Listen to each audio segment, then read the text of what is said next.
Historians as Interpreters of Progress and Nation. Part 1, 19th Century Germany.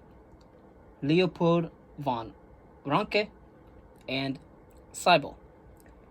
In the Age of Enlightenment, scholars had created, discussed, and disseminated new ideas about the order in nature, society, and history.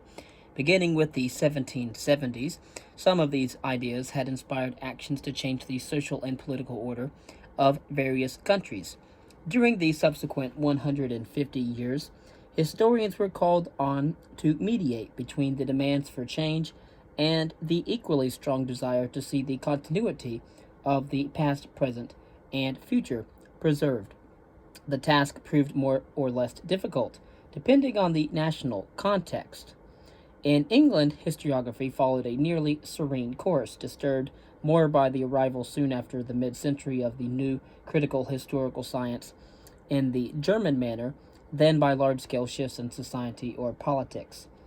In the former North American colonies, historiography, at first shaped by the momentous creation of a new nation, the United States, through a revolution, the American Revolution, told the story of the grand adventure of stretching a small nation across an entirely vast continent. In that story, the assertion of still divine providence and progress joined with ease, a common sense empiricism about the world. Presented by careful scholars with great eloquence, these histories became popular possessions rather than scholarly curiosa. French historiography, however, shared the agony of French history. The radical revolutionaries, with their ardent belief in progress and with their hopes that a libertarian, rational, and perhaps even egalitarian society could be built here and now, rejected much of the French past. Only a glorified picture of the Roman Republican past seemed fitting for the new society in France that would be constructed according to, quote, pure rational concepts, would know social and political equality, and would erase all traces of the old regime. In 1815, after the failure of both the Jacobin radical experiment and the Napoleonic Wars and the Napoleonic Empire, the French embarked on a quest for the proper political structure for French society.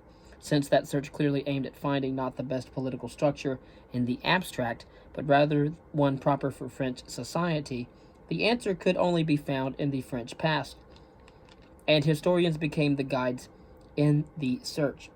On the other hand, the French Revolution had unsettled much of Europe's social and political order, and Napoleon's ambitions and armies had done their part in the unsettling of that. In many areas, particularly the German, the experiences with revolutionary and Napoleonic France lessened the influence of the notion that a society need not be shaped by age-old traditions, because human reason was now sufficiently developed to design a society of complete justice and happiness. In the German area, the struggle for national identity was at first aimed at re-establishing the Empire of Germany. The conservative gradualist view, which went with such nationalist aspirations, offered a favorable climate of opinion for historians, who in that context created the influential German historical science. It was not only the significant public role historians played in their societies that gave historiography great influence in the 19th century, firmly based on a philosophy, whether that of the progress of reason or a Wittgensteinian cultural interpretation of human destiny.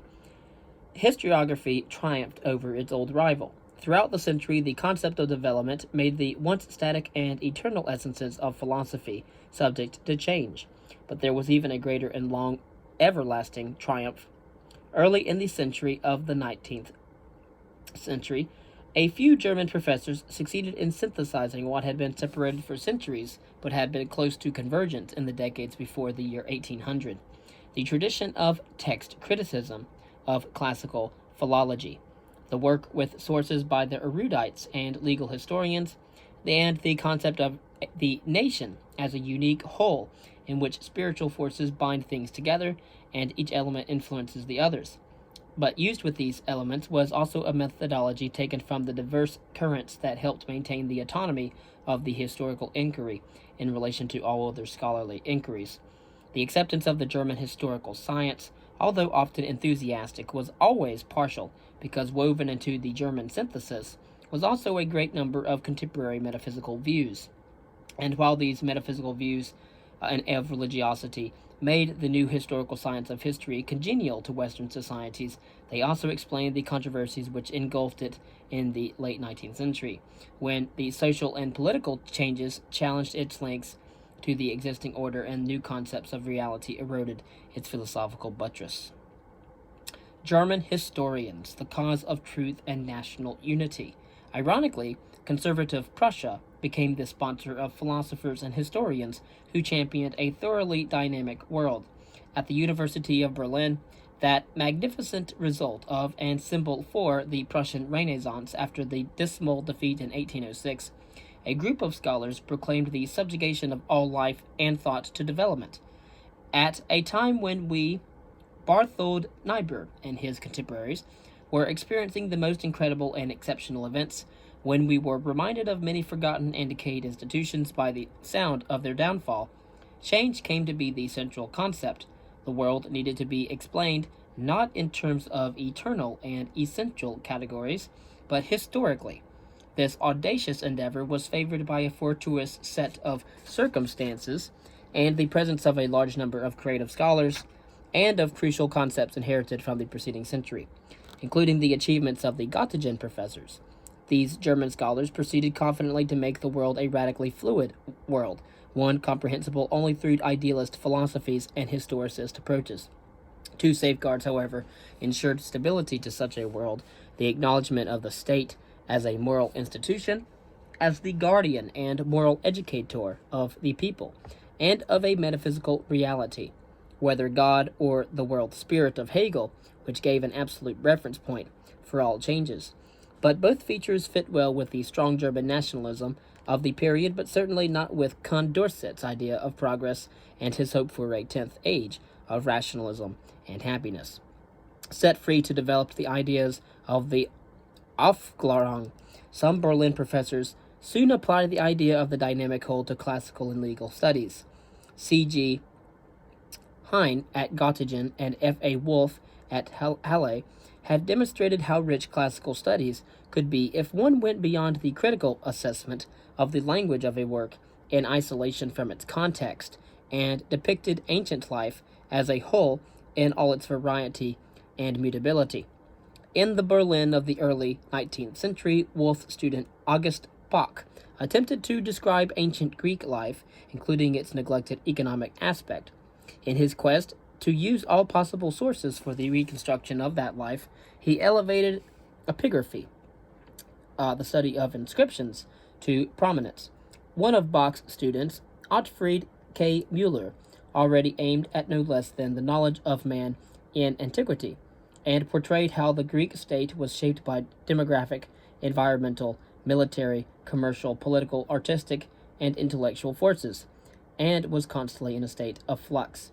The fancier diplomat and scholar Barthold Niebuhr accomplished the same transformation for Roman studies. In his Roman history, he explored ancient Rome critically on the basis of these sources, and going well beyond the study of isolated phenomena, demonstrated that the Roman state and Roman culture formed a whole and must be studied together.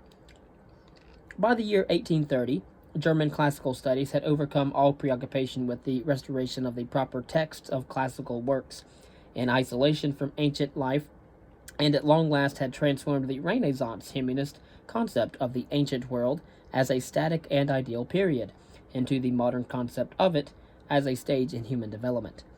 Göttingen's professors, particularly the philosopher of law Gustav Hugo, also had been seminal in turning German legal studies away from the study of the universal natural law to that of positive law, seen as growing with the Volk that it served.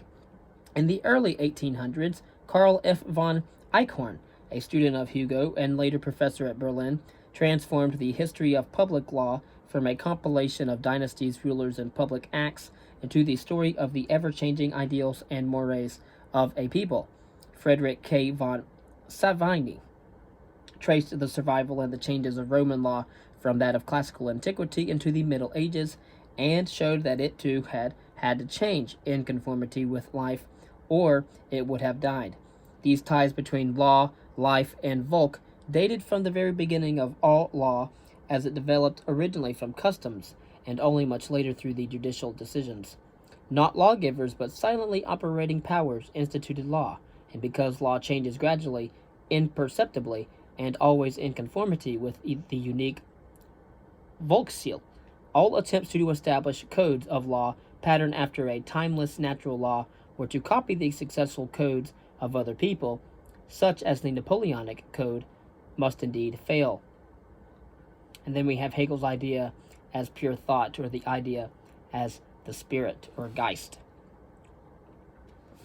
Hegel's philosophical revolution, the cosmos as history. The scholars at Göttingen and Berlin had conjured up the image of cultures in motion when Georg Wilhelm Friedrich Hegel made history dictate to philosophy. He set truth itself in motion. He also reversed centuries of thinking about history as inferior to philosophy, because history could not deal with essences, with that which was permanently and most profoundly true about the world. Now, of course, all truth was historical truth, because the strict distinction between the world of the contingent and of the permanent had been obliterated. Aufgehoben. At the beginning of history stood the idea as pure thought. It was only potentially, not yet made concrete or actual. That idea by which and in which all reality has its being and subsistence began a necessary process of self-realization that was to make actual what so far had been only potential. In that process, all that was potential would, step by step, become actual.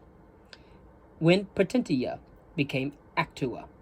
When the idea began its actualization in time and space, when it stepped outside of purely potentiality, first as inorganic life, and then as organic life, and finally as human life, it became conscious of itself. That is, there was now the possibility of reflecting on the idea and its self-realization. Hegel referred to the idea at that particular stage of its development as the spirit, which would rush on and on until the time when all that was potential in it would have become actual and all need for development would have ceased. Until then, there necessarily would be tensions in the development of the spirit, since the force pushing toward the final goal of self-realization encountered constant opposition. Every time the spirit has taken a step forward, resulting in a specific established order, the thesis, it has also created the opposing forces to that order, the antithesis. Those contradictions must be because only such constant confrontations and struggles could push the development forward, in the course of which emerged ever new and always higher states of self-realization of the spirit. And Hegel's idea of the spirit is that the spirit is the synthesis between the thesis and the antithesis. Of course, this dialectical self-realization clearly occurred in time and involved mutability. World history in general is the development of spirit in time, or synthesis in time, or the idea in time, just as nature is the development of the idea in space. What has been the role of various peoples in that cosmic progress? They were either condemned by adverse climates to a merely sensual or vegetative existence, as for example the Asiatic Indians, or after having played a significant part, had sunk back into an ahistorical state, as happened to the Egyptians. The best a people could hope for was a brief moment in time in which their unique genius acted as the agent of the spirits or syntheses advance. But the accomplishment is at the same time its dissolution, and the rise of another spirit or idea, another world historical people, another epoch of universal history. The people whose role has ended become once more mere particulars of no consequence to the progress of the idea. That shooting star existence assigned by Hegel to prominent nations has more often been discussed in relation to the heroes and heroines of history, whether vainglory or lust for power drove Napoleon to become what he was, mattered as little to Hegel as did Napoleon's eventual fate. What counted was Napoleon's work on behalf of the spirit or the idea or the synthesis, even if done unwittingly. Hegel considered such a use of persons the cunning of reason or spirit. For a brief moment the universal process and Napoleon's particular existence, ambitions, and accomplishments were in accord. When they parted, Napoleon was once more only a particular phenomenon of no significant universal value, one like millions of others, although better known for his brief historical role. The state had been the key agent for the reconciliation of the universal, the process of self-realization, and the particular, everything individual. Hegel considered the state to be an ethical, civilizing institution. He said that the state is the divine idea as it exists on earth. Only through it, the state that is, can the many with their blind self-interest be led to a level above brute existence. The state must be more than the result of a social contract between individuals. If it was no more than that, its laws would merely codify the desires of individuals, and the historical mission of the state would be negated. As the progress of freedom demonstrated, the state, like anything else, has been subject to development. The East knew, and to the present day knows only, that one is free. The Greek and Roman world knew that some are free. The German world knows that all are free. What will be the characteristics of the ideal state? The one coinciding in time with the full self-realization of the spirit. In it, the private interest of its citizens will be one with the common interest of the state, voluntarily and not by coercion. Hegel did not consider the contemporary Prussian state to be that ultimate ideal. It was only the best state so far. The spirit's progress would eventually outdate it. No regrets were called for, since the history of the world is none other than the process of the consciousness of freedom, a process whose development, according to the necessity of its nature, is our business to investigate. The key figure after Hegel was a man by the name of Leopold von Ranke. Hegel's grandiose vision of the cosmos as history was not to the liking of most historians, who were accustomed to give more weight to individual phenomena and events. It failed to sway Leopold von Ranke, whose genius and the renown of his early work, The Histories of the German and Roman Peoples, published in 1824, had lifted out of the obscure existence of a provincial gymnasial professor of classical studies into the illustrious circle of professors at the University of Berlin. Before Ranke died in 1886, 91 years old and widely celebrated as the quote-unquote father of historical science, his intellectual gifts, his diligence, and the favorable conditions in which he was placed resulted in the creation of 54 volumes filled with historical and political writings. Again, rarely has a phrase been so often and approvingly quoted as Ranke's declaration that he wanted not to pass judgment on the past, but simply to report, wie es eigentlich gewesen, how it actually was. Wie es eigentlich gewesen, how it actually was. It has been used as a symbolic description of Ranke's achievements, namely to combine fully in his work the methodological achievements of philologists, erudites, and legal historians with substantial interpretation and traditional narrative history. In addition, Ranke innovated when he taught young historians in his seminar how to apply the proper methods of history in their research. Gatterer indeed had experimented briefly with a seminar in Göttingen, yet only Ranke put the seminar into the center of the education of historians. The young historians were sent to the archives, which just at the time began to open routinely their doors to scholars. The use of these sources in the early 19th century under sophisticated critical safeguards seemed to guarantee the objectivity of one segment of the historian's work, that of the establishment of facts. Actually, Ranke's elaborate methodology was based on classical philology with its maxim to check the source for trustworthiness and against its own context. For his methodological contribution, Ranke has been celebrated as the pioneer of a critical historical science. He deserved that recognition also because he observed his own rules. He refused, for example, to let his own distaste for the French Revolution or for the papacy sway his findings. But the many who have perceived Ranke as a quasi-positivist have overlooked or have chosen to overlook his second level of inquiry, and in connection with it, the metaphysical segment of Ranke's work which provided the base for his methodology. For the Lutheran Ranke, the holy hieroglyph, or God with his plan and his will, stood behind all phenomena of the past. Of course, we can forgive Ranke for that, being a early 19th century writer as he was. A study of human events will yield the truth only if historians concern themselves with humanity as it is, comprehensible or inexplicable, the life of the individual or generations or nations, and at times the hand of God above them. Influenced by Immanuel Kant and Wilhelm von Humboldt, Ranke found the link between the mundane and the metaphysical realms in ideas, those eternal forces which manifest themselves partially and temporarily in the phenomena of this world. But much like Humboldt, Ranke argued that the finding of facts through critical research was not to be followed by induction, leading to more and more general and hence abstract concepts, but by a process of that it was appropriate to the spiritual realm that governed all.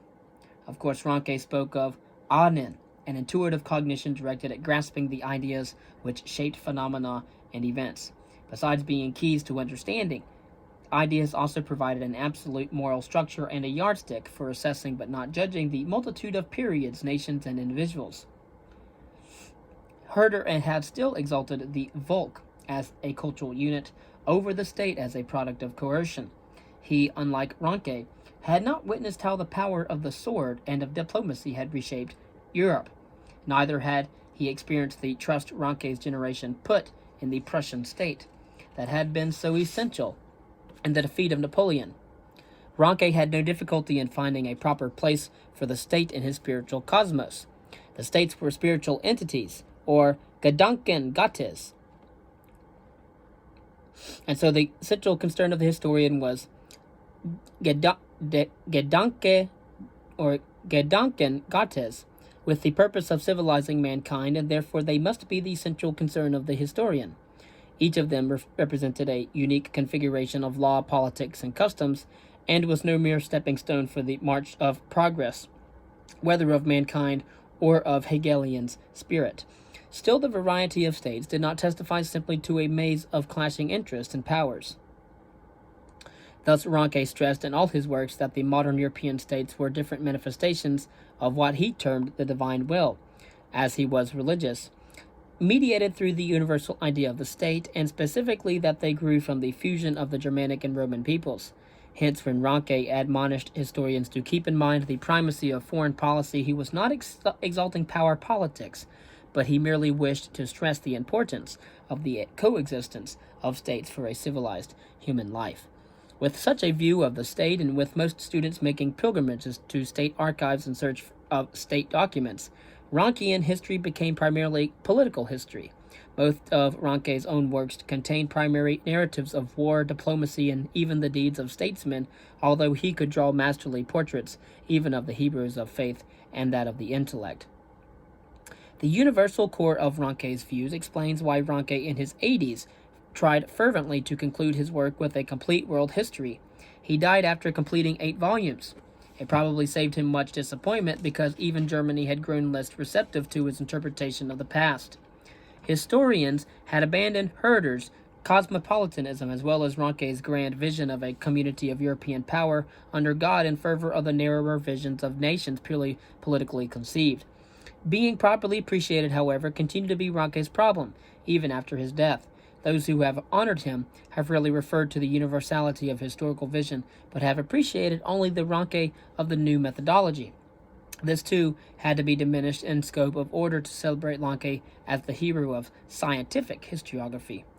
Ranke, the Christian and idealist, soon came to be out of season, because it seemed to many that he was out of reason. The liberal German historians. Among German scholars, the attraction of pure scholarship, coupled with a moderate conservatism, found many adherents, but for decades this attraction had to compete with the pull of 2 other concerns, national unity and constitutional government. Until the year 1848, the 2 concerns were still linked, but the failure of the 1848 revolutions gave priority to the cause of national unity over constitutional government. German liberalism suffered from the fact that the conquering Napoleonic armies had dampened much of the ardor for French revolutionary ideals. It also suffered because German philosophy had lacked, even in the 18th century, strong advocates of the individual whose rights were anchored in that of natural law. The atomistic social thinking had yielded to seeing the individual as part of an integral whole, in particular the state, in which personal freedom was realized in public service. Only in the southwestern German regions did the aim of constitutional government retain substantial strength. In that area close to France, the 18th century German cosmopolitanism was still alive and well in the 1830 French Revolution with its limited popular representation, and it welcomed Friedrich C. Schlosser and Karl von Rotteck, both teaching history and politics, considered the French situations in 1789, 1814, and 1830 to have been examples worthy of imitation, a testimony to that spirit of the French situations. Schlosser's incomplete universal history of the German people stood on many German bookshelves until it popularly faded rapidly in the 1850s. With its condemnation of despots, including even the venerated Alexander the Great, of empires and of autocratic priests, it conveyed a moderately liberal view. Actually, Schlosser had a vague vision of liberalism as a civilized urban way of life. The fate of his student, George G. Jarvinus, symbolized what happened after 1848 to well-intentioned liberals who were in favor of constitutional government, but in generally a unsympathetic society. Jarvinus had been one of the famous Göttingen seven professors who in 1837 protested the unilateral abrogation of the Staatsgrundgesetz, a quasi-constitution, by the Hanoverian king, and as a result lost their positions. His subsequent fervent work on behalf of German constitutionalism collapsed together with the Revolution of 1848. While other German historians began now to drift into the camp of unity under Prussian rule first, Jarvinus wrote a history of the 19th century as a prophecy of things to come. The progress of human freedom was inevitable and would end in the emancipation of the Fourth Estate, the industrial workers. Jarvinus was charged with high treason by the political authorities and accused by strict Rankians of dilettantism for not using proper critical methods. In the year 1867, Jarvinus stopped writing out of disgust and despair over the successes of Wilhelm von Bismarck.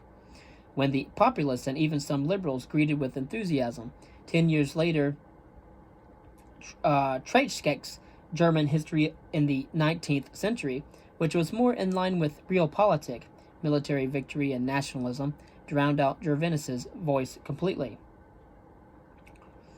German unity and the so-called Prussian school. Friedrich Dahlmann, Heinrich von Seibel, and Gustav Droysen had been Jarvinus's comrades in conviction and action until German liberalism's failure in 1848 made them invest their hope for constitutional rule and German unity in the King of Prussia. Dahlmann participated actively in politics for a few more years and then limited himself to teaching. In his lectures based on his histories of the English Revolution of 1688 and of the French Revolution of 1789, as well as on his politic, he spelled out his ideals, that all politics was shaped by the actually existing people and situations and therefore can only be studied historically, that the future must be kept from becoming a triumph for either despots or the masses, and that the German national development must be resolved by unification and recourse to a constitution, as the only guarantee against the destruction of all tradition by the forces of revolution.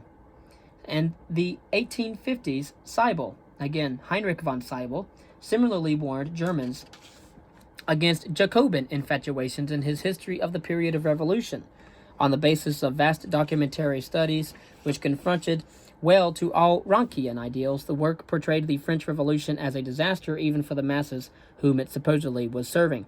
In addition, the volatility of the masses that was shown during the Revolution of France should caution one not to entrust the welfare of the state to the general populace. When in the 1850s, Droysen began his multi-volume history of Prussian politics, he was less concerned with the Fourth Estate than with the hope that he and others placed in Prussia for German unification. He maintained that ever since the 1500s, the Hohenzollern acted in the interest of German unity, a thesis which appeared less precarious than it actually was, only because Droysen used mainly Prussian documents. The Empire of 1871 fulfilled partially the hopes held by many of the Germans ever since the old empire had ended under pressure from Napoleon in the year 1806. The empire was Kleindeutsch, included and extended the Austrians, who then lived in a multinational empire of their own. But the Kleindeutsch synthesis of past and present offered no clear expectations for the future. With their national aspirations fulfilled, German historians could have all asked Seibel's question, what was there left to expect from life and for a historian to strive after? Seibel himself worried about any future democratization in the German Empire and sided with Bismarck during the latter's confrontation with the Catholic Church and the Social Democrats. Liberal in his own way, Seibel celebrated in his The Founding of the German Empire by William I, the new empire not only as the triumph of the Prussian state, but also as a step in the emancipation of mankind. Nevertheless, like the less fortunate Gervinus, Seibel and other liberal Kleindeutsch historians were gently pushed into the background by Heinrich von Treitschke, the spokesman of Germany as one of the great powers. Treitschke, enamored of political engagement, scolded earlier historians for having earnestly striven to combine the politics of unification with their dedication to Rankean historiography. Ranke himself had disdained any such combination, although he never condemned those who tried. The pro-Prussian historians, often referred to as the Prussian school, actually had managed to stay at a safe distance from sheer propaganda. Even Heinrich von Seibel, who confessed that he was 4/7 a professor and 3/7 a politician, struggled in all his works to adhere to the Rankean code of research. But when these German historians had shrunk Ranke's historical context from the universality of mankind to that of the German destiny and replaced trust in divine providence or religiosity with the affirmation that in history success indicated value, they had unwittingly prepared the field for Treitschke, to whom the concepts of divine providence, exactitude in learning, and the ethical purpose of the state were not only foreign, but objects of contempt. As Ranke's successor from 1874 on, he kept students spellbound by his lectures, although he himself was actually deaf, and influenced others through his political action and his works.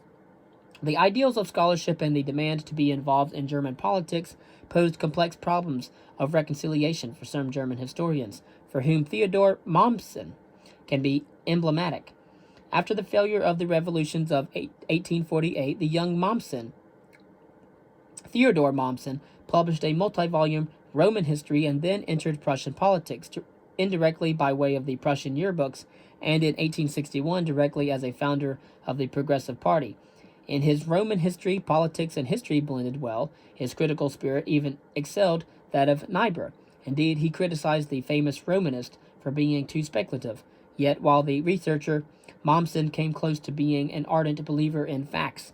The citizen Mommsen harbored passionate political commitments. It was, he said, the worst of all mistakes to suspend being a citizen so as to not compromise one's scholarly work. The Roman history reflected arduous and brilliant research, but it also taught how a flourishing state needed a balance between the assertions of power and of law, and between the needs of unity and that of freedom. When patrician arrogance and plebeian lust for material gain disturbed that balance, Rome perished. In Caesar, Rome found its last statesman who temporarily re-established the balance. After him came the empire, a state based on power alone, one which Mommsen never found attractive enough to describe in a narrative. For only a few years, Mommsen supported Bismarck in the struggles for German unification. Then the absence of incentives for citizen participation in the era of imperial and bureaucratic realpolitik turned him into a liberal gadfly. Depressed by German politics and stymied in his continuation of the Roman history by the lost political ideals and by methodological problems, Mommsen worked feverishly on scholarly projects which augmented the sources for the cultural history he favored over the purely political narrative. Studies in numismatics, or classical philology, and above all, Roman epigraphy. The monumental corpus inscriptionum,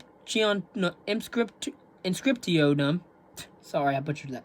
The monumentum corpus inscriptionum Latinarium, or Latinarum, compensated historiography in full for the volumes on imperial Roman history that he never wrote. Bismarck felt indebted to those historians whose lives and works helped shape the Second Empire, but as for the criterion of enduring usefulness, the works that still count are not those connected directly either with liberal or national causes. Dahlmann's main claim to fame has rested on the scholarly Handbook of German Historical Sources, which began as a bibliography for his students, grew under the editorship of George Waits, and has remained an essential tool up to its present edition. Compared with it, Dahlmann's respectable History of Denmark has remained obscure. Seibel is remembered as the editor of many publications of Prussian documents, founder of the German Historical Institute in Rome, and initiator of the famous Historische Zeitschrift, 1859. The latter, Historische Zeitschrift, was the first journal through which the new scientific historiography in the Rankean manner spoke to the scholarly community. This periodical should above all be a scientific one, it said. Its first task should therefore be to represent the true method of historical research and to point out the deviations therefrom. That commitment was joined to another, that we therefore wish to deal preferably with such material and such relationships in the material which still have a vital link with the present-day life. Yet the Historische Zeitschrift, with all its initial pro-Prussian tendencies, remained true to the Rankean critical ideals. Droysen's early works, however, on ancient history and on the wars of liberation against Napoleon, have long been eclipsed, but not his encyclopedia and methodology of history, often called briefly Grundriss der Historik, or simply Historic. Forgotten for many decades, it achieved some prominence when modern historians began their analysis of what they were doing and why. It formed the best and most complete statement on German 19th century historiographical theory, the only one which Ranke never wrote, and one, as will be seen, which served as the first line of defense against advocates of a historiography patterned after the natural sciences. Put against all of that, Treitschke, the historiographer of Prussia since 1886, does not fare well. He, whose temper and deafness prevented the seminar-type exchange of ideas, had remained a historian of activism. His German history in the 19th century aimed simply at narrating and judging, leaving out all scholarly apparatus, and while it showed traces of Treitschke's impressively wild interest in its message of power as the essence of the state, of the superiority of the political over the social, of war as heroic, and of an excessive pride in Germany, adhered too much to the mood of the contemporary period.